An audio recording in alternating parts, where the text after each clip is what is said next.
প্রতিদিন দুপুরের টেবিলে যেই জিনিসটা আমাদের না হলেই নয় সেটা হচ্ছে ডাল।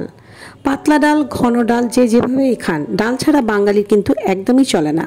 আর শীতের দুপুরে যদি গরম গরম ডাল ভাত হয় তাহলে তো কথাই নেই।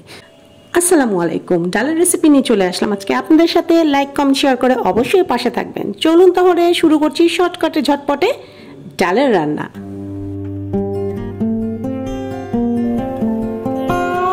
যারা একদম নতুন রাঁধুনি তাদের জন্য আমি ডালের ছবিটা দেখিয়ে দিলাম। এটা হচ্ছে মসুরির ডাল। এটাকে আমি ভিজিয়ে ধুয়ে ভালো করে গরম পানি দিয়ে চুলায় দিয়ে দিয়েছি।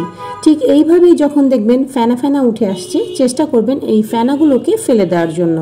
ফেনাগুলোকে ফেলে দিলে আপনার ডালটা খুবই মজাদার হবে এবং ডালের কালারটা স্বচ্ছ সুন্দর হবে। ডালের এই ফেনাগুলো না ফেললে কি হবে?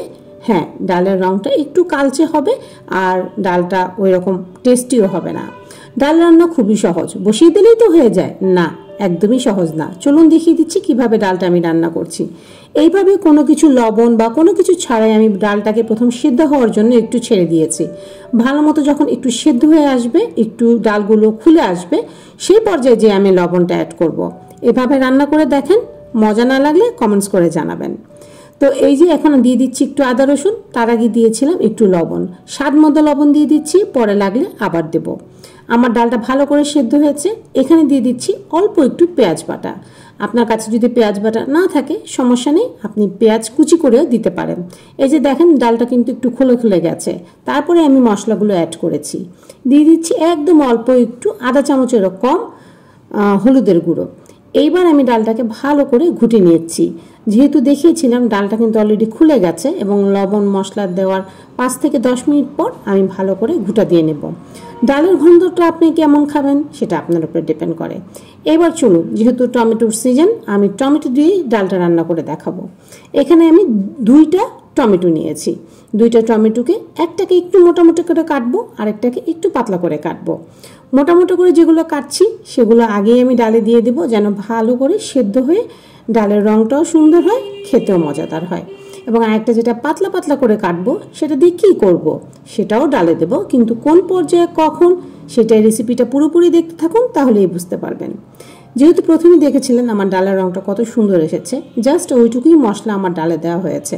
আর কোনো হলুদ, আর কোনো মরিচ বা আর কোনো জিরা কিছুই কিন্তু আমি দিইনি। এই দিয়েই আমি মজাদার একটা ডাল রান্না করছি। কালকে অবশ্যই এইভাবে রান্না করে দেখবেন। এখন ডালে আমার ফোড়ন দেওয়ার জন্য, মানে বাগার দেওয়ার জন্য যে জিনিসটা প্রয়োজন সেটা হচ্ছে রসুন। এখানে আমি রসুনগুলোকে সুন্দর করে কুচি কুচি করে কেটে নিচ্ছি। আপনি চাইলে শুকনো মরিচও এর সাথে দিতে পারেন। আমি শুকনো মরিচটা কম খাওয়ার চেষ্টা করি, সেই জন্য আমি শুধু কাঁচা মরিচ আজকে ডালে দেবো। চাইলে আপনি শুকনো মরিচেরও ফোড়ন দিতে পারেন। তো এইখানে আমি রসুন কুচিগুলো ভালো করে কুচিয়ে নিচ্ছি।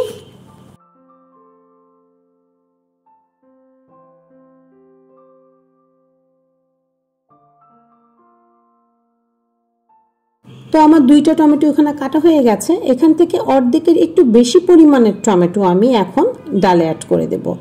চলুন হাত দিয়ে নিয়ে এখানে আমি টমেটোগুলো অ্যাড করে দিচ্ছি। 4-5টা ছোটো ছোটো পাতলা স্লাইসগুলো জাস্ট রেখে দিচ্ছি। সেটা কখন কোন পর্যায়ে দিচ্ছি সেটা তো দেখবেনই। তো এখন আমি ডালে দিয়ে দিচ্ছি। আর ভিডিও নড়াচড়ার জন্য আমি আগে আপনাদের কাছ থেকে সরি চেয়ে নিচ্ছি, তার কারণ একা হাতে যখন ভিডিও করতে হয়, রান্না করতে হয়, তখন কিন্তু একটু কষ্ট হয়ে যায়। তাই এদিক সেদিক হতেই পারে, আপনাদের কাছে ক্ষমা চেয়ে নিচ্ছি। দেখেন ডালের রংটা অনেক সুন্দর এসেছে। টমেটো দেওয়ার 5 থেকে 6 মিনিট পর যখন টমেটোটা একটু গলে আসবে, তখন আবার আমি ঘুটা দিয়ে নিচ্ছি। ঘুটা দিয়ে টমেটোকে একদম ভালোভাবে ডালের সাথে মিশিয়ে ফেলবো। দেখেন ডালটাকে ভালো করে ঘুটা দিয়ে আমি একদম ফেনা ফেনা হয়ে গেছে। এবার একটা ঢাকনা পুরোপুরি লাগাইনি, একটু এরকম ফাঁকা করে রেখেছি আর চুলার আঁচটা একটু কমিয়ে দিয়েছি। এই পর্যায়ে এসে কাঁচামরিচ দিয়ে দিচ্ছি। দেখেন আমার ডালে কিন্তু কোনো বলক টলক জোরে জোরে আসছে না, একদম হালকা আছে হচ্ছে। এইবার যেটা বলবো, আমি এর মধ্যে সরিষার ফোড়ন দিয়েছিলাম, কিন্তু ভিডিও আমি অন করতেই ভুলে গিয়েছিলাম। রসুন দিয়ে দেখি আমি ভিডিওই অন করিনি। যাই হোক, এই যে দেখিয়ে দিচ্ছি, এরকম অল্প একটু সরিষা আমি এটার মধ্যে প্রথম ফোড়ন দিয়েছি। প্রথমে তেল, তারপর সরিষার ফোড়ন, তারপর সেই রসুনটা যে কুচি করে রেখেছিলাম সেটা দিয়ে দিয়েছি। দেখতেই পাচ্ছেন রসুনটা সুন্দরভাবে গলে আসছে এবং টমেটোটা এখন আমি অ্যাড করে দিলাম। টমেটো আবার কেন দিলাম, কেন দিলাম সেটা দেখতেই থাকেন, বুঝতে পারবেন কেন দিলাম। আমার রসুনটা যখন একটু লালচে ভাব হয়ে আসবে তখন আমি এটা দিয়ে ডালের মধ্যে বাগার দেব। রসুনটাকে অবশ্যই একটু লালচে ভাব করে নেবেন, তাহলে ডালের ফ্লেভার গন্ধ খুবই সুন্দর আসবে। আর এই যে টমেটোটা দিয়েছি, এটা ডালের ওপর একটা ভাসা ভাসা ভাব হয়ে থাকবে।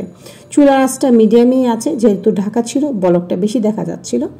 এখন দিয়ে দিচ্ছি বাগার।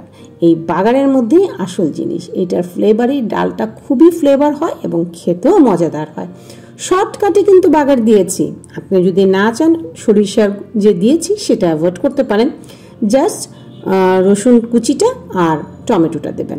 এখন জাস্ট একটা বলকে নিয়ে চুলার আঁচটা বন্ধ করে দিয়েছি। দেখুন এরকম পাতলা ডাল আর রসুনের একটা ফ্লেভার, সরিষার দিয়েছি সেটার দানাগুলো উপরে ভেসে আছে, কাঁচামরিচ ভেসে আছে, আর কি চাই। এইরকম শীতের মধ্যে যদি গরম গরম ধোয়া ওঠা ডাল আর একটা ডিম ভাজা থাকে বাঙালির, আর কি চাই। আর আলু ভর্তা হলে তো কথাই নেই। তো আশা করছি আমার এই শর্টকাটে সহজ রেসিপির ডাল রান্নাটা আপনাদের কাজে লাগবে এবং আশা করছি আপনারাও কালকে থেকে এরকম মজাদার করে, যারা জানেন না তারা মজাদার করে এরকম ডাল রান্না করবেন। আজকের রেসিপি এই পর্যন্তই। সবাই ভালো থাকবেন, আমাদের জন্য দোয়া করবেন। আল্লাহ হাফেজ।